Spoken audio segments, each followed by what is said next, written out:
বিভিন্ন জায়গায় অপকর্মে লিপ্ত রয়েছে এবং বিভিন্ন জায়গায় আমরা দেখতে পাচ্ছি ওদের অপকর্ম জাতীয়তাবাদী দলের উপরে চাপিয়ে দেওয়ার চেষ্টা করা হচ্ছে।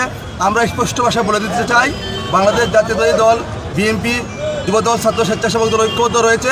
যে কোনো ধরনের ষড়যন্ত্র রূপে দিতে আমরা প্রস্তুত রয়েছি।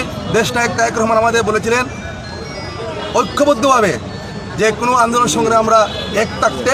ইনশাল্লাহ আমরা দেশনায়ক তারেক রহমানের নেতৃত্বে বিগত দিন যেমন রাজপথে ছিলাম, এখনও আমরা কাঙ্ক্ষিত ফল না আসা পর্যন্ত আমরা রাজপথে থাকবো এবং রাজপথে থেকেই আমরা সকল ষড়যন্ত্র মোকাবেলা করবো ইনশাল্লাহ। পুলিশ ধরছে না কেন? আপনারা জানেন শহীদ রাষ্ট্রপতি জিয়াউর রহমান 1971 সালে 26শে মার্চ যখন আওয়ামী লীগের নেতারা দূষররা বাংলাদেশ ছেড়ে পালিয়ে গিয়েছিল, আত্মগোপনে চলে গিয়েছিল, দেশের নেতৃত্বে ধরার এবং হাল ধরার কোনো মানুষ ছিল না, তখন শহীদ রাষ্ট্রপতি জিয়াউর রহমান কালুকার বেতার কেন্দ্র থেকে স্বাধীনতা ঘোষণা দিয়েছিলেন। সেই স্বাধীনতা ঘোষণা দেওয়ার পরেই কিন্তু বাংলাদেশের মুক্তি সংগ্রাম শুরু হয়েছিল। তখন থেকে কিন্তু সেই স্বাধীনতার ঘোষককে নিয়ে ষড়যন্ত্র চলছে, আজ অবধি চলে যাচ্ছে।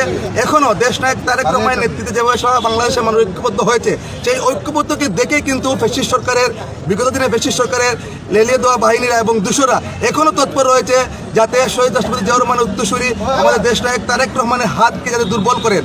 বাংলার 18 কোটি জনগণ শহীদ রাষ্ট্রপতি জিয়াউর রহমানের দল এবং দেশনেত্রী বেগম খালেদা জিয়ার দল ধানের শীষের পক্ষে, দেশনায়ক তারেক রহমানের পক্ষে। ইনশাআল্লাহ দেশবাসী বিগত দিন যেভাবে জুলাই আগস্টের মাধ্যমে কুনিয়া শ্রেণীকে পালিয়ে দিতে বাধ্য করেছে, আগামী দিনেও এই দূষররা পথ খুঁজে পাবে না, ওরা ইনশাআল্লাহ এই দেশ থেকে নিশ্চিহ্ন হবে। ইতিমধ্যেই ছাত্রলীগকে নিষিদ্ধ করা হয়েছে, পর্যায়ক্রমে আপনারা দেখবেন এই দূষররা বাংলাদেশের মাটিতে কখনো স্থায়ী পাবে না।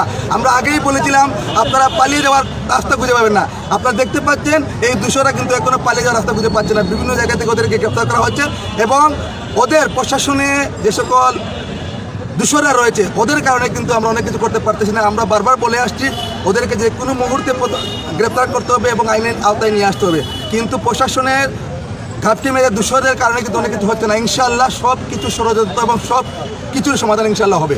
পুলিশের দুর্বলতাটা কোথায়? তাদেরকে ধরতে সমস্যাটা কোথায়? তারা এটা তো সবাই জানে, পুলিশ বিগত দিনে কি করেছে না করেছে আপনারা জানেন। পুলিশ কিন্তু পুলিশই রয়ে গেছে, সে আর কখনো সে জায়গাতে ফিরে আসে নাই, সে জায়গায় রয়েছে। ইনশাআল্লাহ এগুলো ঠিক হয়ে যাবে। আমরা জাতীয়তাবাদী দল এবং দেশের জনগণ ঐক্যবদ্ধ রয়েছে, তার দাঁতভাঙ্গা জবাব দেবে। পুলিশের উপরে আপনার কোনো মেসেজ আছে কিনা? না, পুলিশকে আমরা বারবার বলে আসছি যে এই পেশিসে দূষরা যেভাবে এখনও মাথা যারা উঠছে ওদেরকে তৎপর করার জন্য এবং ওদেরকে গ্রেফতার করার জন্য এবং ওদের নজরদারি রাখার জন্য, গোয়েন্দা সংস্থার মাধ্যমে নজরদারি রাখার জন্য, কিন্তু অনেক জায়গায় ব্যর্থ হচ্ছে। পুলিশ ইচ্ছাকৃতভাবে প্রশাসন ওই ধরনের কাজে লিপ্ত হচ্ছে বলে আমরা বিশ্বাস করি। ধন্যবাদ।